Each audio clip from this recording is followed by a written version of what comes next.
Xbox On.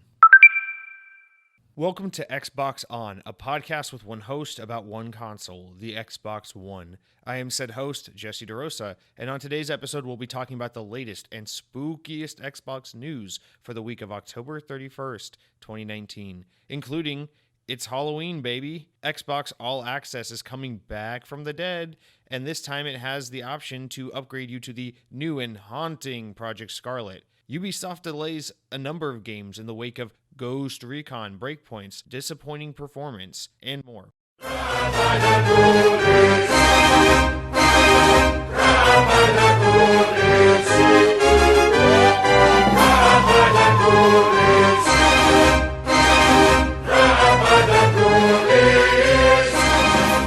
There's a little deep cut for all you OG Xbox fans out there. So this week, obviously, a bunch of new games have come out, or at least over the past week, namely The Outer Worlds for all of us Xbox fans out there, as Obsidian is now an Xbox-owned studio, despite this game being multi-platform. And then, of course, just aside from that fact, The Outer Worlds is a great game. So I've been playing a lot of that. Also, I caved in and I became the world's biggest hypocrite, broke down and bought Call of Duty Modern Warfare. So we're going to talk about that as well. Instead of tacking on conversation about that stuff to the end of the podcast, I thought we'd just jump in at the front. So kind of do the what I've been playing up front and center. I assume a lot of Xbox players are playing at least one of these two games this week, if not both. So definitely we'll start with all that talk and then go into the news and continue on the podcast from there. So yeah, like I said, I guess I broke down like a hypocrite and bought Call of Duty Modern Warfare. The day it came out, I was like, nope, I'm standing my ground. They have exclusive content on PS4 for a year. That's bullshit. That's cheating people on Xbox out of their $60. It makes the game less valuable, blah, blah, blah, blah, just like I did with Control. And then I remembered, or then rather I saw how much fun the game looked, and I was watching some streams of it and saw some reviews, and I was like, you know what, I really want to play this game, and I'm not just going to go buy it on PS4 for this additional mode I wasn't going to play either way, just to put my money where my mouth is, because it still serves the same point by, like giving them money for this game. And I thought about it some more, and basically I just caved like a little bitch and bought the game. So I deserve some crap for that, but I don't regret buying it because this game's actually pretty fantastic, which I can't believe I'm actually saying. It's been a very long time since I've enjoyed a Call of Duty. But yeah, Call of Duty Modern Warfare is pretty great. I've played through half the campaign so far. I've ranked up to like level 20 on multiplayer. I played a little bit of that ground war mode, and it's fantastic. I don't know what to say. It's the first time I've enjoyed a Call of Duty this much since Modern Warfare 2. So, for a little bit of context, I'm more of like a old school Call of Duty fan, I guess you could say, not like OG, like Call of Duty 1, 2, 3. I don't really care for those games that much, but Modern Warfare 1, 2, and World at War, that's kind of my stride of Call of Duty games. Anything after that, I know Black Ops is to a lot of people seen as like the best Call of Duty. I think starting with Black Ops is kind of where the franchise falls apart for me, and where I lose interest personally. I think they've ruined zombies. I think the campaign's a little overrated. I think the multiplayer is kind of unbalanced and broken a little bit. But I mean, it's not a bad game by any means, but just for me, that's when Call of Duty started going downhill. And then from there, Black Ops 2 and Ghosts and Advanced Warfare and all these games, I jumped on every couple of years and played when I have obligation here and there, but I really haven't cared about Call of Duty since Modern Warfare 2. So, getting into this game, it looked like the most interesting Call of Duty in a long time. But then again, I also thought that with World War II back in 2017, which also kind of disappointed me. But no, Modern Warfare, like, it actually not only lived up to my like menial expectations, but actually vastly exceeded them. This is, in my opinion, not only the best Call of Duty in recent history, it's one of the best Call of Duties to date, just period. I think it's right up there. If I take off the nostalgia lens and how much appreciation I have for those older Call of Duties, for, all the time I spent playing them with friends back in middle school and high school. And I just evaluate this game, just pound for pound as a video game. It's fantastic. As a Call of Duty, it is at least among the top 5 entries in the franchise. And that's saying a lot when you're talking about a franchise like Call of Duty that has like over 20 entries at this point. But yeah, it's a fantastic game. So the campaign's very cinematic. The visuals are stunning. Playing through the campaign, like, obviously it's supposed to evoke tones of the original, but it's not a reboot like some people think it is. It's actually just a reimagining of this Modern Warfare universe. So some of the characters from the original Modern Warfare exist in this universe, but it's not like in a world where those events happened or a retelling of that story. It's just like a new imagining of this world where these characters exist, and it's pretty great. I won't get too much into the story beats, but I will just say that the characters are likable. The story is actually immersive, which is really hard for a Call of Duty. Yes, it has all those big blow up set pieces like a Michael Bay movie, which you've come to expect from a Call of Duty game. And most importantly, the level variety, the mission structure is really varied. So it's not too stale. It's not. This was my problem with Call of Duty World War II. Was it was like a cool Call of Duty. It was one of the better ones in recent years, but every level felt like the exact same thing. It just always felt like this cover-based brutal shooting, and it was fine, but it got really old really fast. Whereas Modern Warfare has a lot of variety. These missions, they're like stealth missions. There are just more cinematic, almost like walking simulator aspects to the campaign, which is crazy for a Call of Duty. There's every level like really encourages a variety of gunplay, so you really use a lot of weapons, a lot of vast diversity in settings, and just like the missions range from like short and sweet to like kind of medium length. And so far, again, I'm only halfway through it. No mission has been like too long to where it's just like, okay, it's time for this to end. So just really big thumbs up on the campaign. I can't believe I like the characters. I'm invested in the story, and it's been fun from start to where I'm at so far. I haven't experienced a dull moment yet, which is just really saying a lot, especially because Call of Duty games, the campaign, especially in recent years, has become more of an afterthought than like the main entree of the game. So just the fact that, they put so much focus into this campaign and it's panned out and become, a memorable experience is just really exciting. So in addition to that, the multiplayer I think is fantastic. Just to get my gripes out of the way with it, I think a lot of the maps are very sniper focused, which I think is something that Call of Duty's been leaning into more and more in recent years. It's just very sniper friendly. But to be fair, I feel like the original Modern Warfare was also pretty sniper friendly. But if you're not a sniper, if you're like me and you look at Call of Duty as a chance to run and gun, that's a little disappointing. But overall, the maps are pretty strong. There's one map in particular, I think it's called like Piccadilly. It's in London, and I fucking hate it. It's just impossible for me to wrap my brain around. It's just a very confusing looking map. But other than that, I think the maps are pretty strong. The weapons are really good so far. I'm using the like early download version of the M4 that's like all souped up and everything. It's pretty great. Just in general, the realism mode's really awesome if you want to play that. It takes away the HUD and everything and really pushes that teamwork and kind of makes you step back and be less running gun, which is like the staple of Call of Duty, and kind of think more about your movements and play a little more tactically.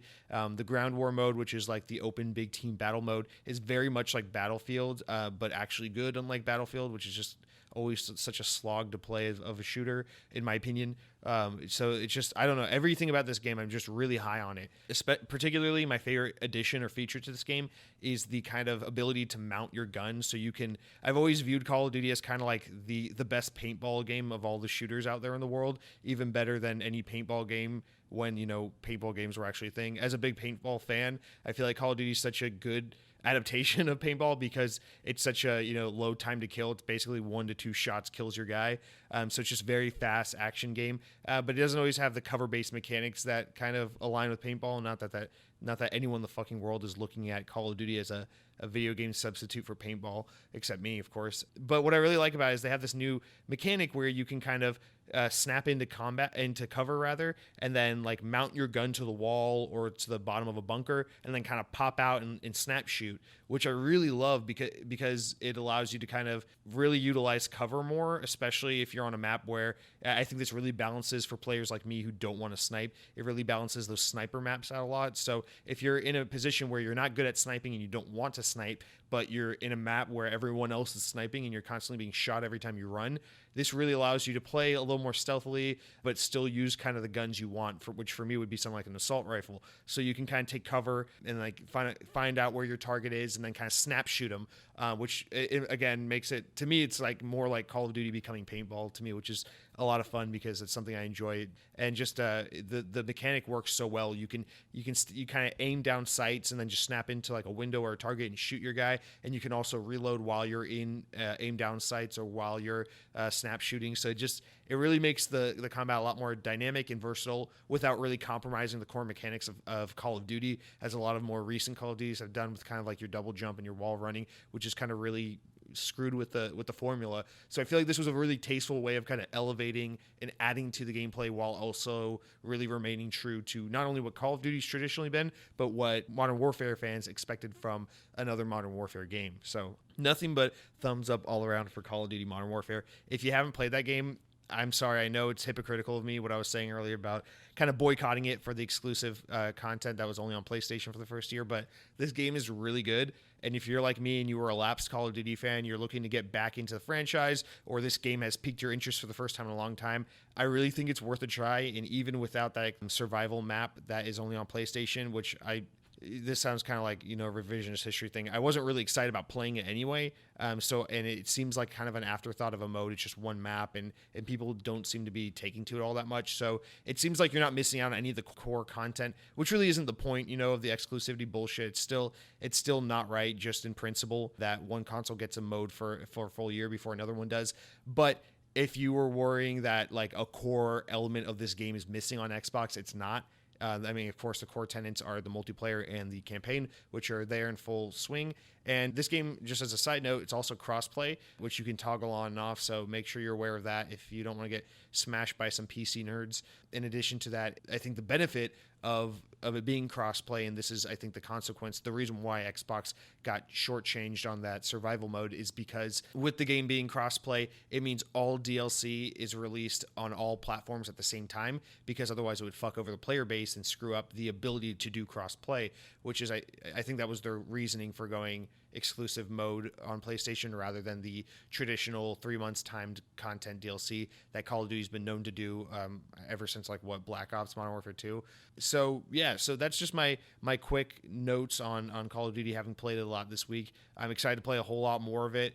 And I really think, like I said, if you're even remotely interested in this game, or if you're a lapsed Call of Duty player, this might be the one to get you back in. I think the sentiment I have towards this game seems to be pretty universal throughout the community. And a lot of people are getting back into Call of Duty as a result of this game, which is just really exciting to see, because I know as a gamer, or in the gaming community, it's been popular to kind of hate on Call of Duty, but Call of Duty, we have to remind ourselves, the reason it's so big isn't because for an arbitrary reason. It's because Call of Duty is a good game. It was a great game at one point, and it stayed consistent in at least being decent or good. It's become kind of like a junk food comfort kind of annualized franchise for a lot of more casual gamers. But even for us more hardcore gamers, there was a point in time where pretty much everyone loved Call of Duty. It was like a Halo at one point, where it was just a fantastic franchise. And I think this is the closest we've come back to that point since. So it's just, I don't know, it's just a really great time to celebrate this franchise kind of being at its peak again, and a great opportunity for people to kind of set aside their stupid, arbitrary hatred of a franchise and maybe just enjoy a good game because it's a good game. So that's Call of Duty. The other game I've been playing, of course, The Outer Worlds.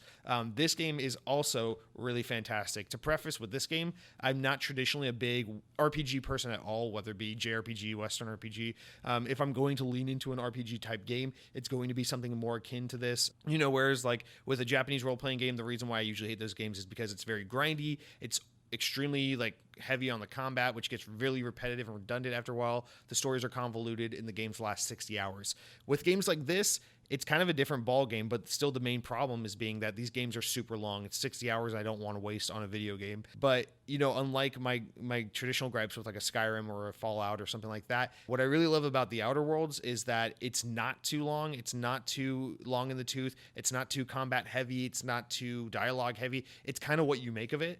And I know that's kind of a tired and cliche thing to say about a game, especially in an era where every game claims to be, three things. It's all about open world, player agency, and kind of you really affecting what the game can be, not only through your player, but kind of the world around you. And the thing about Outer Worlds is it's probably the best representation of this claim I've ever seen. And I really appreciate Obsidian kind of coming up to the forefront and being honest that this game isn't about being the most expansive and massive open world you've ever explored and everything. It's really more of a tight and kind of contained open world experience, while also offering and delving deeper than possibly any game in this genre before it, in terms of player choice and kind of your affecting of the game. Normally, I've said on this podcast before, I'm the kind of gamer where I prefer for the developer to make a compelling character, create a narrative that's linear, and then let me explore, have me control that character and explore the story and this character and this world that you've cut out for me, the player, rather than this kind of more modern approach where it's always here's a massive empty world. Here's a blank canvas of a character. Create what they look like. Choose their skin color, their gender, and their hair. And then that's you. And I hate that because that's not really player agency to me. That's lazy. I think to me, it's far better for you to create a compelling character that's so interesting that whether or not they're like me, I can relate to them because they're so compelling as a character, as you would have that be the case, in a movie or a book. Whereas, we keep getting this marketing PR bullshit fed to us that like player agency is, creating a character, choosing a skin color, choosing a gender, choosing a hairstyle, choosing an outfit. It's like, to me, that's not player agency, because you play a game like Skyrim, it's like, sure, my character looks, the way I want them to look because I got to design them aesthetically, but the character's boring as shit, because when you make a game so expansive, so open-ended, it comes at the mercy or the compromise of, the content, the story, the narrative, the character. And I don't think, being able to choose, do I kill this guy or do I persuade him into letting me through the door, as like, wow, I really feel like I am this character. Whereas you play a game like The Last of Us, and who gives a shit that you play as a lesbian female and I'm a white straight male? It's like, I relate to Ellie because she's a really interesting character and she's very compelling. And so I relate far more to playing like a linear single player narrative driven game like The Last of Us, because Naughty Dog has created a really interesting universe with a really interesting character, as opposed to playing a game like Fallout 4 where, oh, look, my character has blonde swooshy hair and he's white and he wears like emo pants, and now all of a sudden I'm supposed to relate to him even though he's boring as shit. He's two-dimensional as shit, and there's nothing about the character that's interesting. I know it's a long tangent, but what I'm getting at is the Outer Worlds kind of somehow meets in the middle and compromises on this, in that it's so incredibly heavily focused on its writing and its comedy and its player choice that it gets as close to that kind of open-ended, you choose the narrative, you choose the character, being like that kind of relation. It kind of gets as close to that being accurate and faithful as we've ever seen before. And what I mean by that is, your character's mute. Your character's not super interesting. The things you say and the choices you make are all, text-based or action-based. It's not, your character actually talking, but your ability to kind of really affect the game and not have it, not just, how do I say this? Rather than kind of just making a choice and being like, okay, you have the option to kill this guy or persuade this guy to let you through the door. It's more like, it doesn't matter. It's not about the way I choose to go about this scenario leads me to, the solution or the answer, regardless of whether or not I choose to kill this person or persuade them. Either way, normally in a game like this, I'm just going to end up on the other end of the door, right? It's just two ways to get to the same point. But what makes the Outer Worlds so interesting is it's like, whether I choose to kill him or whether I choose to persuade him to get to the other side of the door is going to change literally everything about the game. It's going to change how people perceive me. It's going to change what stats I have. It's going to change what my companions say to me and think about me. And then it changes the quest line. So it's like, it's no longer about like the same objective. It's like, we can get carried away from whatever the main quest line is and go down a totally different path now because I made X choice. And to me, it's like, again, I normally, I'm the kind of person I just prefer for you to make a story and have me experience it. But this is the closest to where it's like, okay, player agency does mean something, and it is here to an extent, because the game really will go like, here's your main quest line. You can still roll the credits by just ignoring that main quest line and then breaking every convention we set up for you by like doing the opposite of what every quest wants you to do. And that's really, it's really compelling and it's really interesting. And this game does it quite well. And I think what really elevates this isn't just the fact that, by making your choice, you can totally divert what's intended to be the main quest, but you can also, it's also just really laughable because the game is constantly trying to be funny. The game is constantly just trying to intrigue you and make you just try something different just for the sake of like, I don't know, like, for example, one thing I really appreciate about the game is you can just pretty much avoid combat altogether if you're not interested in combat, which is just so cool to me because not only is it like, it's not my way of saying, I'm a pacifist, I hate shooting people in games, I hate destroying characters, but it's like, how will they write around this, work around this story if I just choose not to kill people, if I just choose to do this? And they always have a weird workaround for it. It's just so funny. Like I was listening to a podcast where they were talking about a game and they were talking about this main quest line where, like it's pretty early in the game where there's someone who sells you something you need to travel to this planet. So I can basically just kill the person and then fuck them over and then crap, I have to find my way to this planet. And so you have to do this total workaround and you travel to the planet and now you're in this area, you're in this of the planet you have to go to where like enemies are incredibly grueling and hard to fight. or you can just save up the money, buy the thing you need off the person, and then go to the same planet you need to go to, but it takes you to a different aspect of the planet because you have the thing you need, and now you're taken into a town where there's people, and there's a culture, and there's a world to explore, and there's no big enemies to fight, and it's a lot easier, and just in terms of combat difficulty, and it's just like, it's literally two different arcs of the game that take you technically to the same planet, but literally to two sides of it, which feel incredibly different because I played out both scenarios. I loaded back to my save just to kind of test how different one would be from the other. And it's literally just an entirely different game. It's one of those, and that's what I really appreciate about this game is it's not a you beat it and then you play around this open world for hundreds of hours and explore everything. It's like you play the game multiple times, and every time you play it, you play a different game essentially because I mean, I played through that first route for like an hour before I loaded back to my previous save and then did the way the other alternative option. And it was just entirely different game. The quest line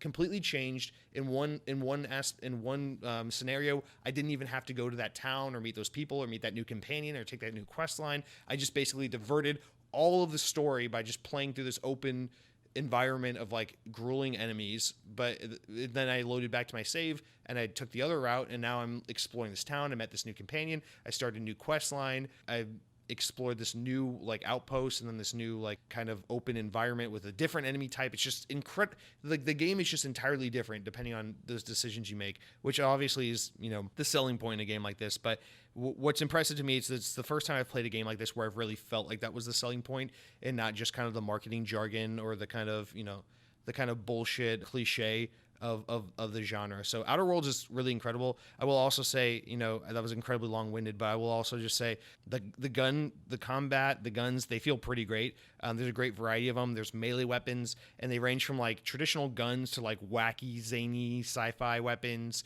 It's like a gravity hammer type thing that I keep using. Just all these crazy weapons. And the combat, you know, while it's no Call of Duty, it's no Halo, it's no Wolfenstein kind of first-person shooting combat, it definitely feels a lot better than like your Fallout 4 kind of combat that just, I don't know why it just always feels so choppy and janky.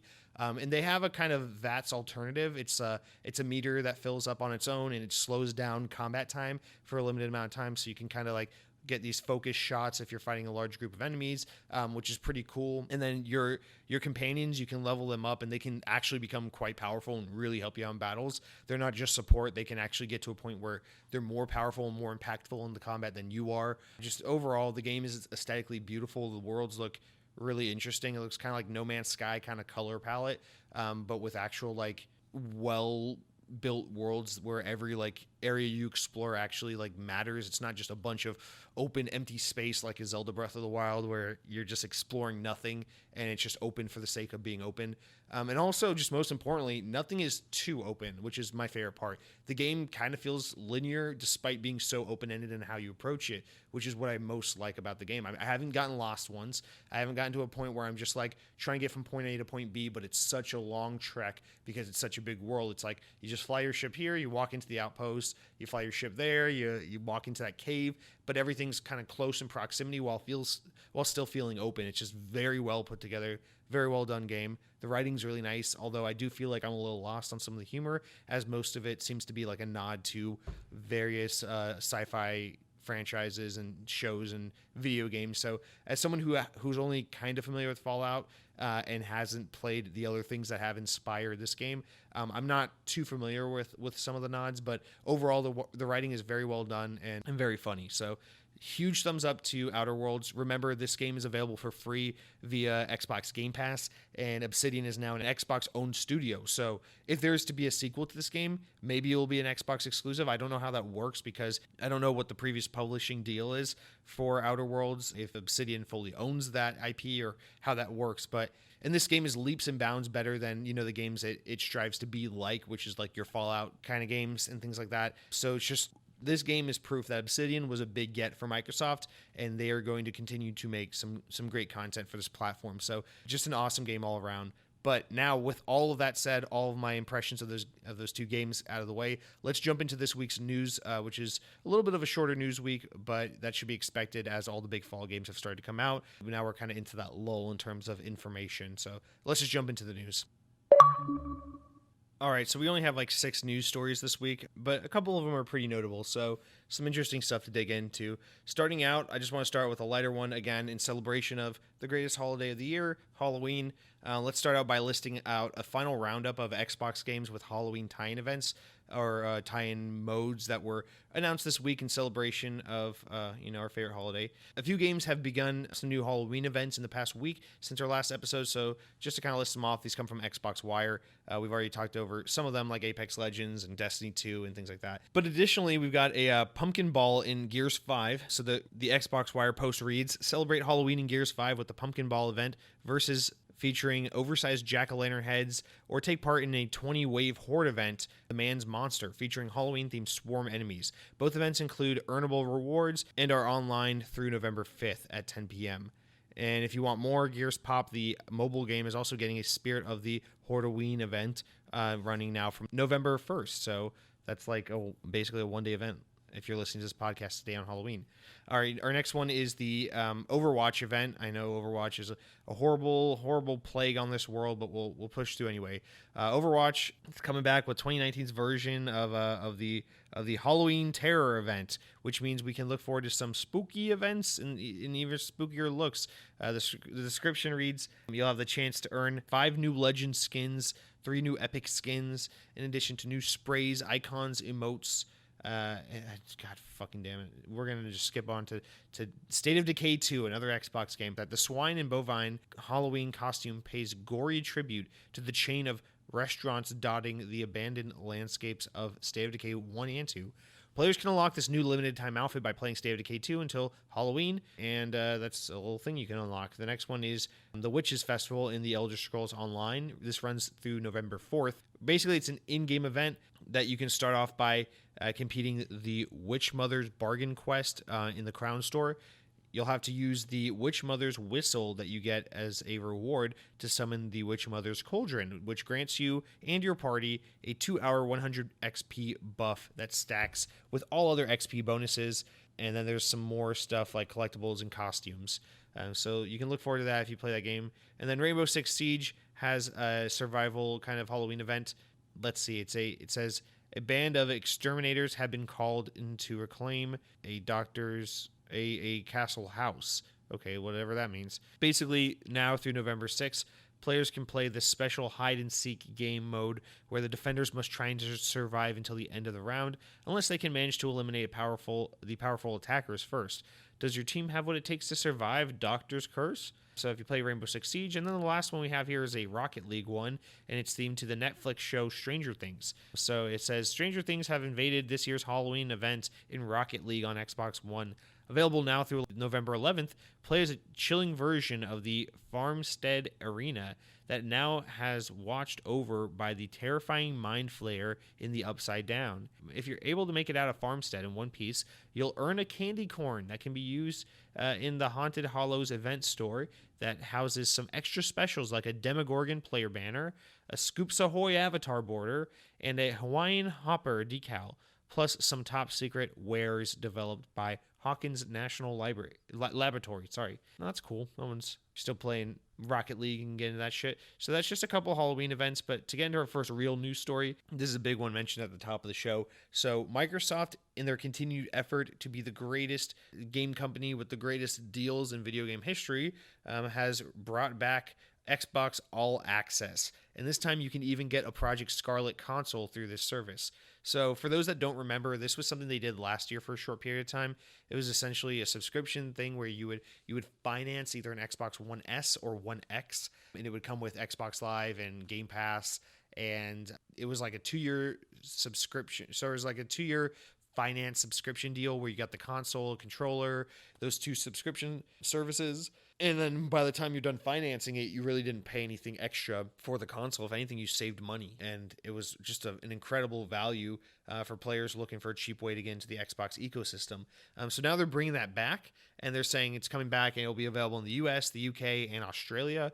And players will be able to get in for as little as $20 a month, which means regardless of which subscription you choose, again, you'll be saving tons of money versus buying all these services and consoles individually. To break down the options, basically, we'll get into that Scarlett thing in just a second, but to break down the options, basically when you get it, you get your Xbox console, whether you choose the One S, the One X, or the All Digital Edition, which is available for US and UK. But if you're in Australia, you'll have the option between an Xbox One X Forza Horizon 4 bundle or an Xbox One S Forza Horizon 4 bundle. Of course, it comes with a controller as well as a 2-month subscription to Xbox Game Pass Ultimate, which of course is Xbox Live Gold and Game Pass in one service. Then you also have the option to upgrade to a Project Scarlett once it's available next holiday season. Basically, if you're interested in signing up, or actually before we get into that, let's just say, so basically it's like $20 a month for the One S or the digital one, and I think it's like $30 a month for the One X. So basically you're paying like 30, let's say you go with the One X, you're paying $30 for 2 years. You get a One X and Xbox Live and Game Pass and a controller and all that shit for 2 years, $30 a month. And then at the end of that, you get to switch over, or at the end of next year, you get to switch it over to a Project Scarlett. You get next generation's console. So basically you're paying $30 a month and you just always have the latest Xbox hardware, access to all the services, and then of course through Game Pass you get all the latest, like over 100 games available to you, plus brand new games like Outer Worlds, Gears 5, and more Xbox first party games as they continue to roll out. And it's just such a fucking great value for $30. And if you want it even cheaper, you can just start for $20 a month and get the One S. So again, this is a fantastic value. Another one of those, like, how can we get people in the door into our platform for cheap? And at the end of the day, it's not even like most things you finance where you end up paying a bunch of extra money by the time all is said and done. You actually save money. So this is just fucking ridiculous. By the end of it, it's basically like the cost of the console itself, and you get the subscription services for free, essentially. You can sign up for Xbox All Access in the following ways. So you have to qualify with a financing partner. In the US, it's Citizen Bank. In the UK, it's Klarna, fucking Brits. And then in Australia, it's Telstra. Those are, I guess, financial institutions. But in the US, we got Citizen Bank. So once you get approved, I assume they do a background check. It's a finance type deal anyway. You just complete your purchase with the retailer. And the retailers are as follows.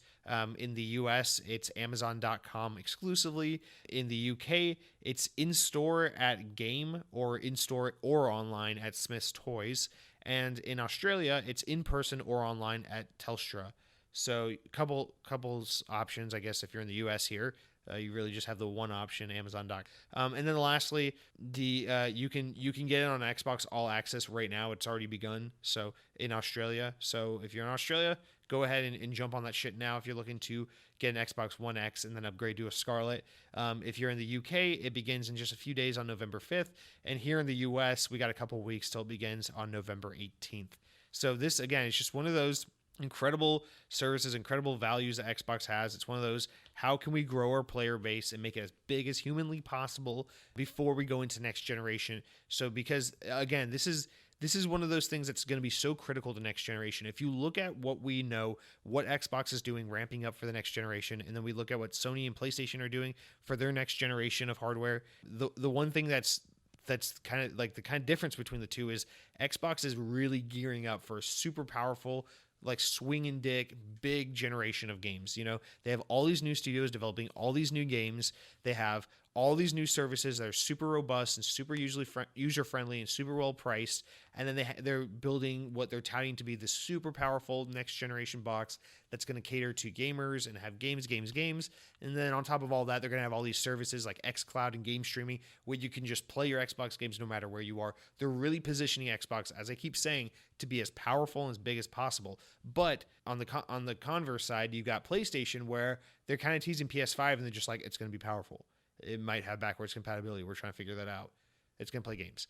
But I think the reason why they're like that is because PlayStation knows it's like, we're just going to do the same thing we've always done. We're going to make a console that's competitively priced and powerful that plays video games and caters to gamers. Even though their services are kind of weak, they might not be able to pull off backwards compatibility. They're just looking into it / working on it. And we don't really know much about what their studios or anyone's doing for that console. Whereas with Xbox, we know a lot. Now, again, that's dangerous. That could be a dangerous thing where maybe Xbox has kind of blown their wad early and kind of told us so much about what's happening next gen that by the time PlayStation comes out, they could have a bunch of curveballs, a bunch of things we didn't see coming. And maybe the PS5 is like super robust and amazing. Maybe they made PlayStation Now and PlayStation Network not suck so much and they'll be better than Xbox Live. We don't know.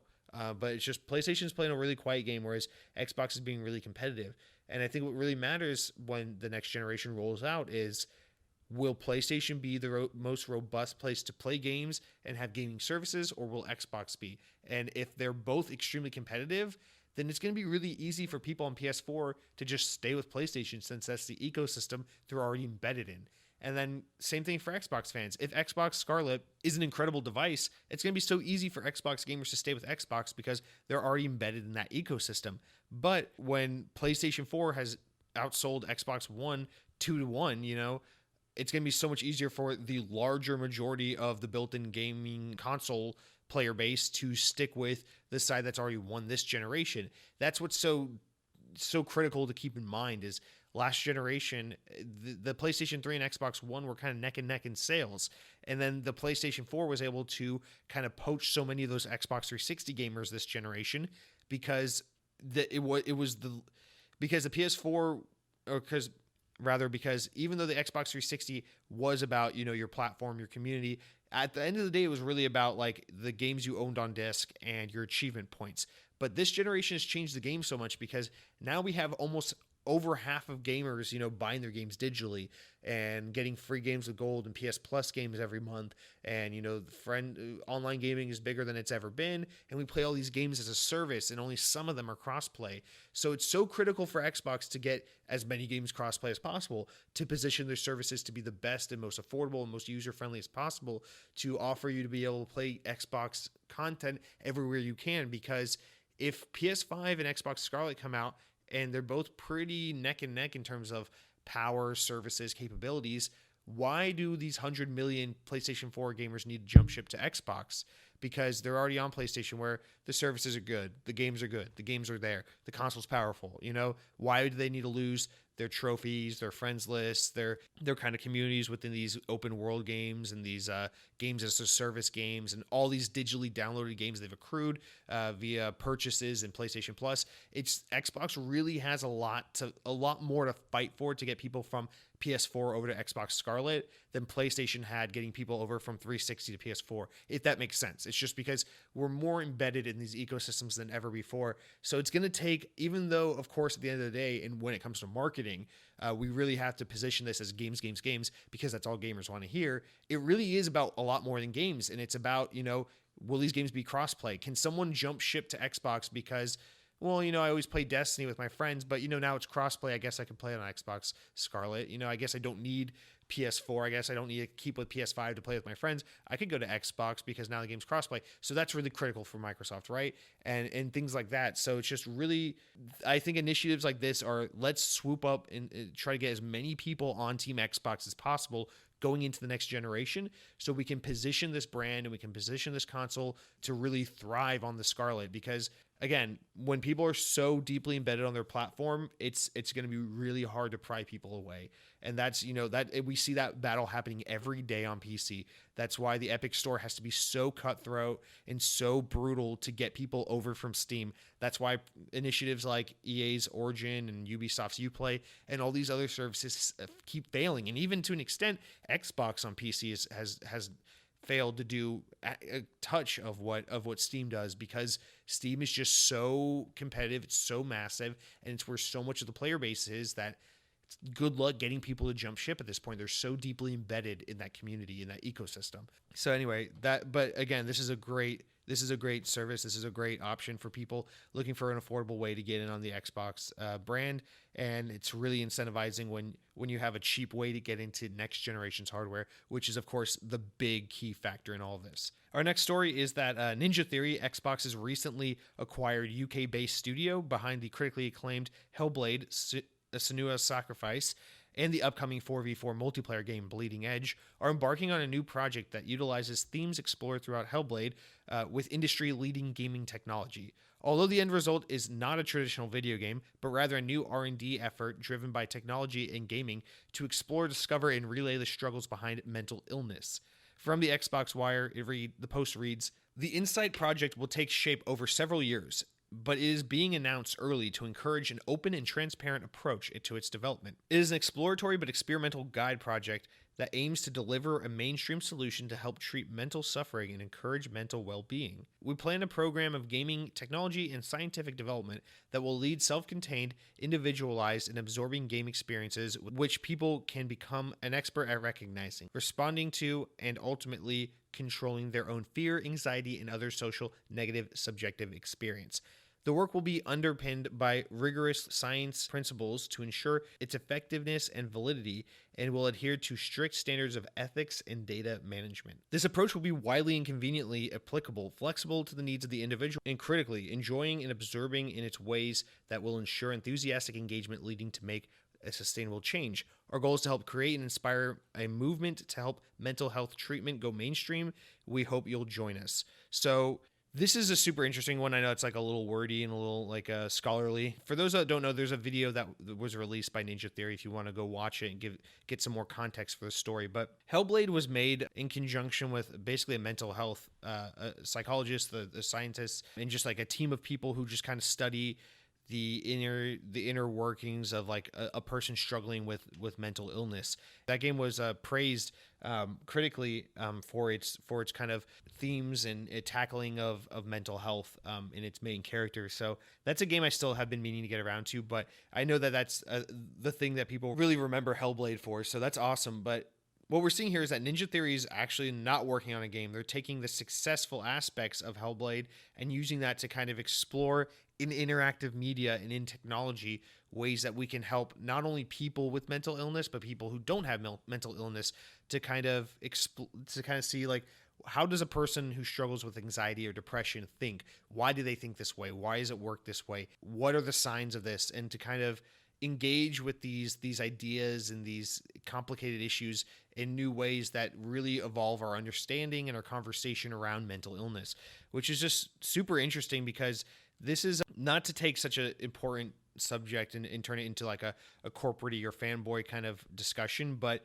this is a very Microsoft thing to do, is to acquire a game developer and not have them go to work on a video game immediately that's going to make them a bunch of money, but rather to R&D and develop this non-gaming related thing that explores new technology. This is exactly what makes Microsoft Microsoft. This is a very Microsoft thing to do. They say, hey, video game studio, here's a bunch of money. Go explore new ways that tech can empower people. Which I know that sounds like a fucking work for Microsoft, like I'm a fucking robot for this corporation, but this is very much a Microsoft thing. This is like the adaptive controller. This is like what Microsoft does with their AI technology that they've been innovating on and working with. This is like what Bill Gates left Microsoft to go do. This has always been at the heart of Microsoft. It's like technology is so much more than entertainment. It's so much more than just what we see it as on face value. It's productive. And it's this thing that helps to empower and explore the future. This is like, if you follow literally anything Microsoft ever does, watch a fucking Microsoft press conference outside of Xbox. It's like fucking dry as shit compared to like an Apple press conference. They just talk about empowering and productivity. This is saying, we bought a studio that's known for making video games, and we want them to take what they've learned and what they've already, the foundation they've built in making this game about mental health, and see how they can utilize that technological aspect of gaming and that thematic exploration of mental illness and mental health, and kind of combine them into something that will empower people who have access to technology, people struggling with mental health, people who know or love someone struggling with mental health. And it's so fucking stupidly Microsoft. It isn't funny. But this is actually really an awesome initiative. So just remember, Ninja Theory is working on a video game right now. It's called Bleeding Edge. They just did a multiplayer beta for it on PC. They've already done a Xbox One multiplayer beta for it. So I assume that is a smaller, or that is the larger team rather of Ninja Theory working on that game. And so I assumed in the back of my mind that somewhere at Ninja Theory they were working on a second, more ambitious game, like a Hellblade 2 or something in that vein, where it's like more of a narrative single player focused game, whereas Bleeding Edge probably aspires to be more like a games as service multiplayer offering. But no, it looks like what's actually happening is they have that second team working on this instead, which is just so interesting. And it's hard for me to really contextualize and tell you exactly what this is, because we don't really know yet, right? And I have a tiny brain. It's hard for me to really extrapolate what they're talking about and really make some kind of concrete judgment as to what this end product might potentially look like.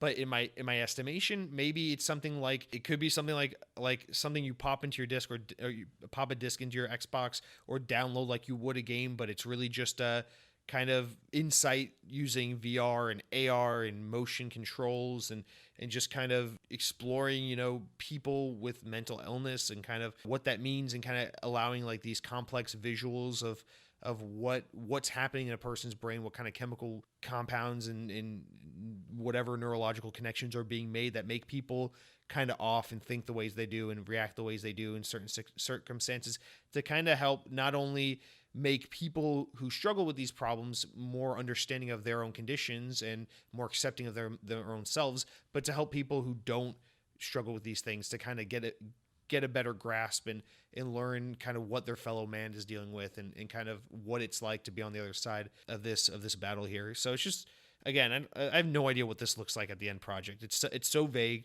And if you watch the video, you see people like working on computers, modeling things. You see like character models from Hellblade. You see someone working in VR. You see someone working with AR, and you see someone working with that new eye adaptive technology Microsoft's been working on. They're slowly implementing it into Windows 10 and in their new Surface devices, and they've been talking about it lately. Not so much Xbox, but Microsoft has been talking about using this eye tracking technology to play games for people with like physical disabilities that aren't able to play video games, kind of being able to use eye tracking technology to play some more rudimentary type games, and kind of you see a little bit of that technology being used in this developer video that they released. So to some extent, I assume this is going to be a culmination of all the really weird, really like kind of sci-fi technologies Microsoft's been working on, a lot of their computer AI technology, and kind of using that as a jumping point, using games as kind of a gateway, and then these evolving technologies as a jumping point to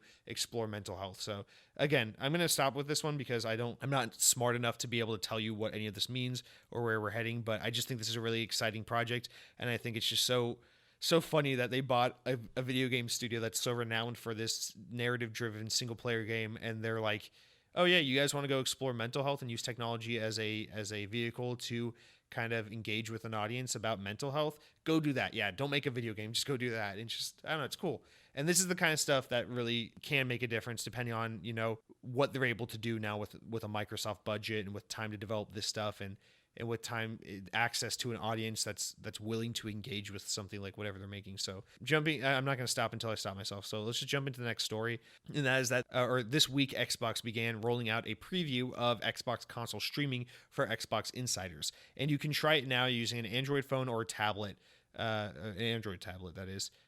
Whoever the hell has an Android tablet. The new console feature differs from the upcoming Project xCloud streaming technology in that the Xbox console streaming will actually be streaming games from your Xbox to your smart device, as opposed to utilizing a streaming service via Microsoft's Azure cloud technology. The best part, you don't even need to be near your Xbox for it to work. So ideally, you could be playing your Xbox from your cell phone while you're on the train. Meanwhile, back at home, your Xbox is on powering the whole thing. So basically just using your Xbox as a hub to wirelessly transmit into stream games to your phone, which is pretty fucking cool. So similar to xCloud, this service offers way more ways for players to play Xbox games anywhere, anytime, and on any device. So if you're in the insider group on Xbox, you can get in on that now. You can download the app for it. It's called like console streaming. You also have to download it on your Android phone, and you have to meet some requirements like having Bluetooth 4.1 or higher and things like that, having a decent Android device that can handle it. But yeah, if that's something you're interested in getting in on, between that and Project xCloud, we keep inching ever so closer to this streaming future, which, like I said, people are starting to use these technologies and they have good things to say about it. Apparently, these technologies work. They're not perfect, but for early tech demos, for early stages of development, for betas, these technologies are quite impressive. So this shit's coming whether you like it or not. You fucking nerds, get ready to play your Xbox on your iPhone. Our next story, and kind of our part of our wrap-up, we just got these two little wrap-up stories, and that is that, or actually, no, we have three more. But some smaller, more wrap-up-esque stories. We've got a new limited edition Xbox controller, which is coming out November 14th, directly after the X019 episode of Xbox Insider. So for those who aren't familiar, X19 is happening in London this year. There will be an Xbox Insider streamed live for all of us at home to watch. And at the event, they're going to launch or release a new controller. It's just a regular Xbox game controller, but it has this really striking design. The design is made in conjunction with DPM Studio. They are a camouflage division of London-based streetwear label Maharashi. This brand seeks to redefine camo by removing its association with military and retooling camo and camo patterns to focus on the artistic aesthetic of the pattern rather than the kind of militaristic association we built with it over time. The controller will be in very limited supply and run for $99. You can find it online at MicrosoftStore.com or at your local Microsoft store on November 14th. Again, this will be in very limited supply. Additionally, they're also releasing a line of like DPM Studio Xbox merchandise with like shirts, a hoodie, and things like that. So be sure to check that out on the Xbox store if you're also interested in more. I'd go ahead and look at this controller at least online. I don't think it's not my thing. I wouldn't spend $100 on it. Obviously, it's just a standard Xbox controller. The reason why you're paying more than your standard $60, $70 is because it's like a name brand, a kind of collaboration. So they have to pay for that license and that collaboration and everything as well. But it is an interesting looking controller. So I do recommend you check that out. It kind of warps the pattern of camo. I think the one they're doing is like green, blue, and white. It's really interesting looking. I'll say that. Not cool necessarily, just interesting. But if you're interested in checking that out, go ahead and look at pictures of that, and then make sure you're ready to buy it on November 14th because it's probably going to be really hard to find. Like that Sea of Thieves controller, I still wish I had. But our next story is that WWE 2K20 recently released and has been a complete bust performance-wise, if you haven't already seen. While this certainly spells out trouble for the game, for us who enjoy completely broken games and the funny glitches that come with it as a result, the game has been a complete treasure for us. Just look up this game on YouTube and enjoy the plethora of videos showing off the game's myriad problems. Publisher 2K promises patches are on the way, but it is hard to think that the game like this will be an easy one to turn around. Seriously, watch some of these videos if you haven't. I think Video Game Donkey has an amazing one. This game's a fucking mess. You've got like people driving ATVs floating over it. You've got like people picking up chairs, but the chairs are floating and like faces ripping off. It looks like those deleted Shrek 2 animation things on the DVD. I don't know who would know what I'm talking about, but it's a fucking mess and it's hilarious. The broken mess that is WWE 2K20 comes as the first major bust for the popular and long-running franchise. Earlier this year, it was announced that 2K would part ways with Yuke's, who has been developing the WWE games for many years. Instead, 2K handed the franchise off to their own sports game developer, Visual Concepts, who have a long history in sports game development, dating back to the 90s when they were owned by Sega. While this bust of a wrestling game certainly sucks for fans of the genre, the good news is that developer Yuke's has since begun working on their own wrestling game since being removed from the WWE franchise. Here's hoping that they can bring back normalcy to the fans, and in the meantime, for us, please enjoy the buggy mess that is WWE 2K20. And then our final story, and this is kind of one of the more important ones, pertaining to Ubisoft. During a financial call, Ubisoft co-founder and CEO Yves Guillemot announced that a handful of upcoming games, namely Watch Dogs Legion, Rainbow Six Quarantine, and Gods and Monsters, which was announced back at E3, have all been delayed into Ubisoft's fiscal 2020-2021, which runs from April 1st, 2020 to March 31st, 2021. During the call, Guillemot said, quote, "We've decided to postpone the release of Gods and Monsters, Rainbow Six Quarantine, and Watch Dogs Legion until 2020 to 2021. While each of these games has already had a strong identity and high potential, we want our teams to have more time to develop and ensure that their respective innovations are perfectly implemented so as to deliver optimal experiences for players. This decision will have a very significant impact on the financial results for the fiscal year and goes against our recent success in building more stable development model. However, it is in line with our strategy to maximize the future value of our brands for the long-time benefit of our employees, players, and shareholders. We expect that it will have a positive impact on our financial performance as far as 2020 to 2021 goes." End quote. So this news comes on the back of GHOST Recon Breakpoint, which recently released and has severely underperformed both commercially and critically.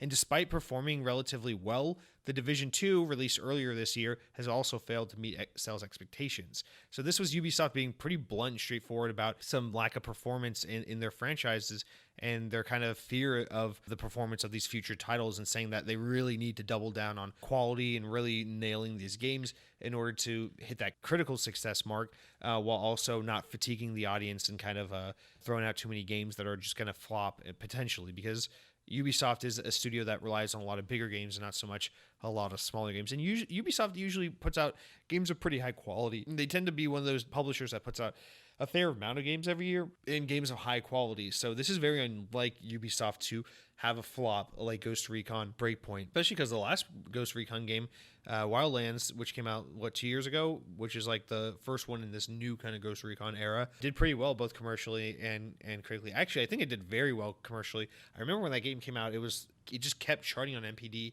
every month for like half the year. Like it did extremely well. So just to see the second one kind of flop like this is very interesting. But Guillemot continued. He says, first, it's harder to generate interest for a sequel to a live multiplayer game, which prior iterations benefited from years of optimization.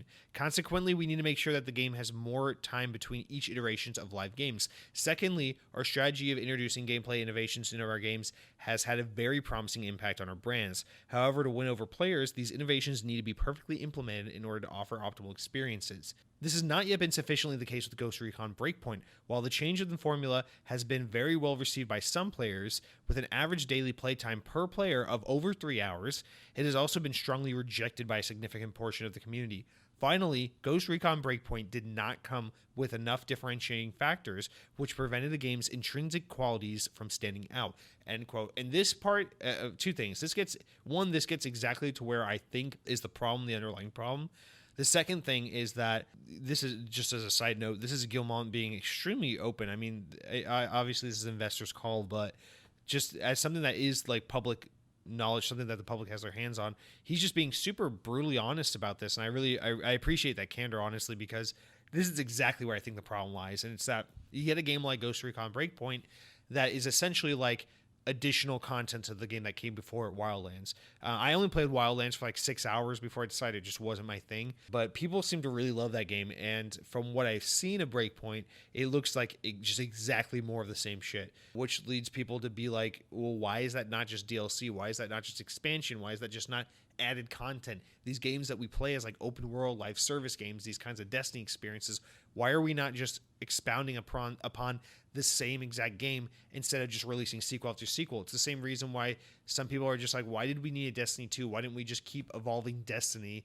Which I think now, especially that Bungie owns Destiny and it isn't tied to Activision, I think that's really more apparent than ever before. It's just like these sequels are kind of unnecessary. These games have these dedicated player bases. It's not about growing the player base. It's about sustaining the player base and satiating the players and keeping them there and not making them go elsewhere. Like just the fact like that one of the games they're delaying is Rainbow Six Quarantine, which is like, why are you even making Rainbow Six Quarantine when Rainbow Six Siege keeps growing month over month? It keeps performing well. That game has just done so well, and yet they're going to make a sequel to it. It's like, what are you going to do? You're going to split the player base. Why are you doing that? Why don't you just keep updating Rainbow Six Siege? Why don't you just keep adding new content, adding new events, adding new whatever the hell it is people like, whether it's skins. I know skins are a big thing gamers love. They love skin. It's like, why are you doing that when you can just expound on what you've already built? And this is just, I think, the big problem, and what Ubisoft seems to be learning, which is that they should just double down on successful platforms they've already built rather than needing to constantly make sequels. You know, Far Cry is one thing. Far Cry, Assassin's Creed, make sequels. Those are self-contained one-off games, right? But a game like The Division, it doesn't necessarily need a sequel as long as the player base is still there craving more content.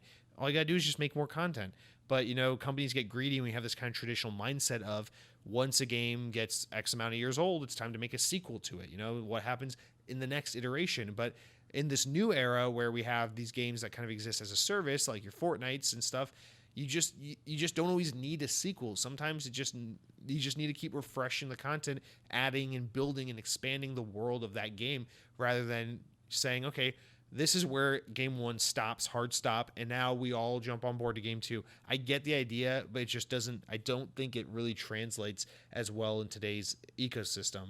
But good on Ubisoft for calling themselves out and for really holding themselves accountable for the success and failure of their own games.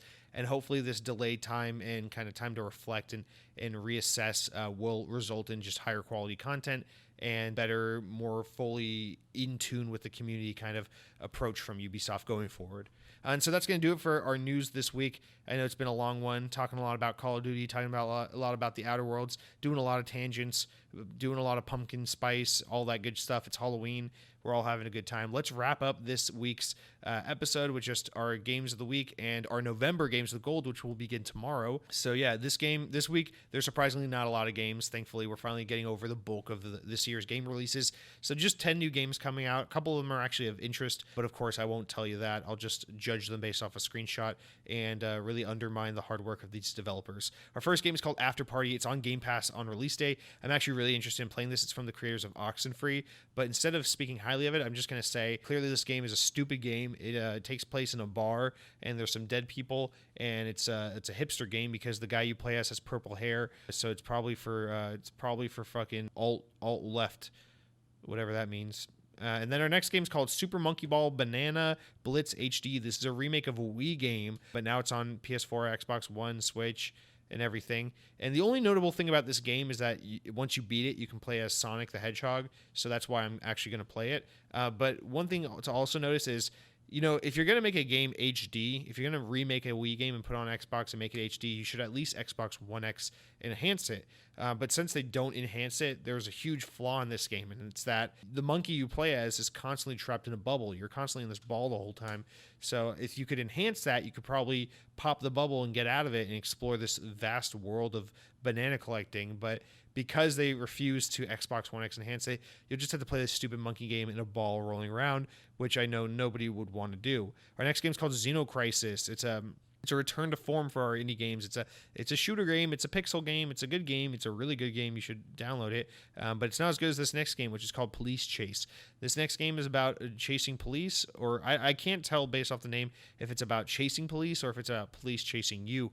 But what's important to note is this police car that it shows in the screenshot is one, out in the middle of fucking nowhere, which makes no sense, and two, it looks like a fucking BMW with the police logo on it. So whatever fictional universe this takes place in, I would be very upset as a citizen because I would not want my hard-earned tax dollars going to buy BMWs for cops when you could buy a car a fraction of the price, and it would be just as sufficient for police officers. That's really my only gripe, is just wasting tax dollars like that. But it could be that this is just your traditional like Ford police vehicle, and that the reason why my eyes deceive me and make me think I'm looking at a BMW is because indeed this game is Xbox One X enhanced. So it could just be the enhancements of the Xbox One X tricking my senses into thinking I'm seeing something I'm not. And that's very likely the case. Our next game, keeping with the Xbox One X enhanced stuff, we're looking at Close to the Sun. But judging by the screenshot, there is no sun in sight because we're in an indoor laboratory basement type environment. There is an electrical force that is going off and zapping the entire room. But I guess this is a alternate world where the sun has become a self-contained electrical unit, which is kind of, I think, in a way, a commentary on consumerism, because we just keep buying and buying, but we never really consider that at the end of the day, if you live in Florida, everything's going to get burned up by that fucking unbearable sun. Inferno 2 Plus is our next game. I was a bigger fan of Inferno 1 Plus. Delta Squad comes after that. It's a top-down twin-stick shooter set in a universe where you shoot zombies. It's so original. I've literally never seen anything like that, but I'll probably play it anyway because I love twin-stick shooters. There's a Russian name in there somewhere, so just be aware that you're probably being watched and having your elections hacked if you support that game.